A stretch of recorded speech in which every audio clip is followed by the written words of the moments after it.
My wife and I had gone down to my mother-in-law's house on a weekend, and we took the kids and we dropped them off at her house, and we decided we were going to go out and have dinner, possibly a movie, and my mother-in-law was going to watch watch our kids. It's always good to kind of get out and have a little time alone, and if you have a lot of kids, it can be kind of crazy. We have three, but it keeps us pretty busy. So we decided, went out to dinner, had a very nice dinner, we were headed to a movie, and my wife said, I'd just like to just sit around and talk for a little while. I mean, we don't get a chance to really just talk. And I said, I've got a perfect place that we can go. And I grew up in this town, even though we had moved away, and I knew that the local airport, just the regular airport, not our big jet port that is near there, but it's a municipal airport, and they had a little fenced-in area, a couple of places you could go and just watch the airplanes come in and out and just talk. And so we went up to this one little place, and we're sitting there and we're kind of just real relaxed, watching a couple of planes come in every once in a while. And about this time, a car pulled in to the little parking area. We were the only ones there at the time, and it was just one person driving the car, and they pulled in, and they just kind of looked at us when they were driving by. And I really couldn't get a good look at them, but I just noticed they were kind of just staring at us as they drove by. And the guy pulled around and got right up behind me.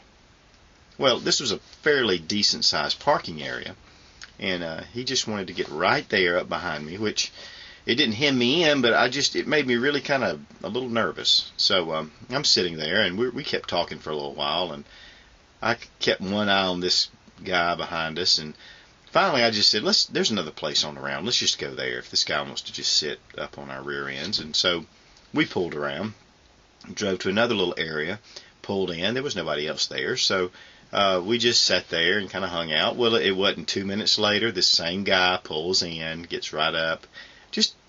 There was a lot of area there for him to park, but he wanted to get right up there kind of close to us. And so we sat there for a little while, and I said, you know what, this is just bull crap. And I said, well, let's just go. I said, I can't even concentrate with this guy sitting up, right behind us.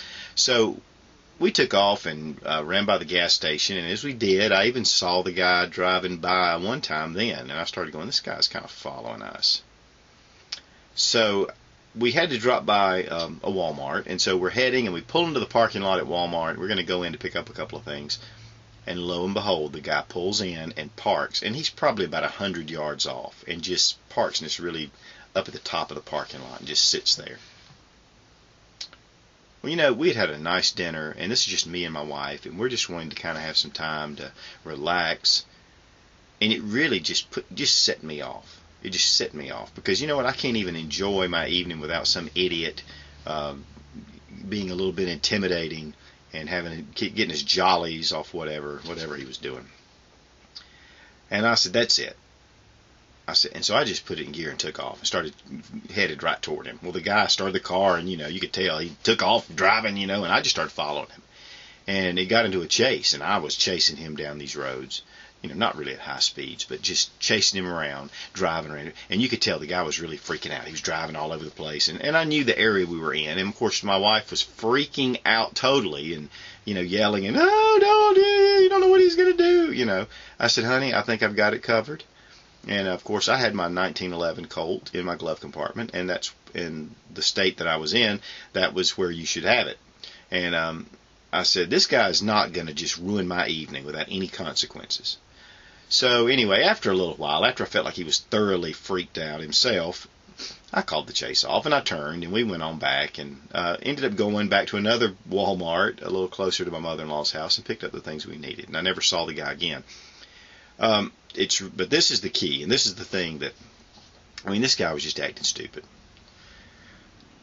But a few years later, we got to be friends with some people, and their daughter, who about this same time, her and her boyfriend were pulled up at that same municipal airport, and they were sitting there watching the planes or whatever, and two men drug this guy out of the car and shot him right there in this little parking area.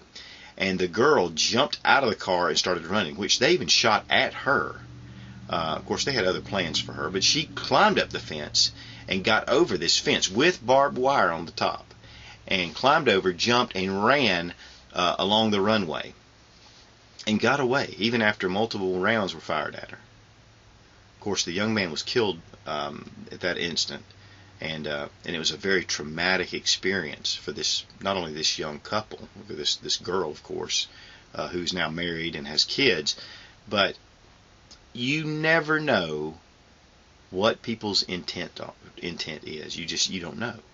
And it's always wise to be alert at your surroundings. I mean, this guy was giving me the creeps.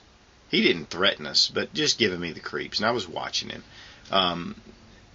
Because I had a firearm, I felt confident that, I could protect myself and my wife if it came down to it. But, here it is, this young couple that his life is gone, and it was just a real tragedy.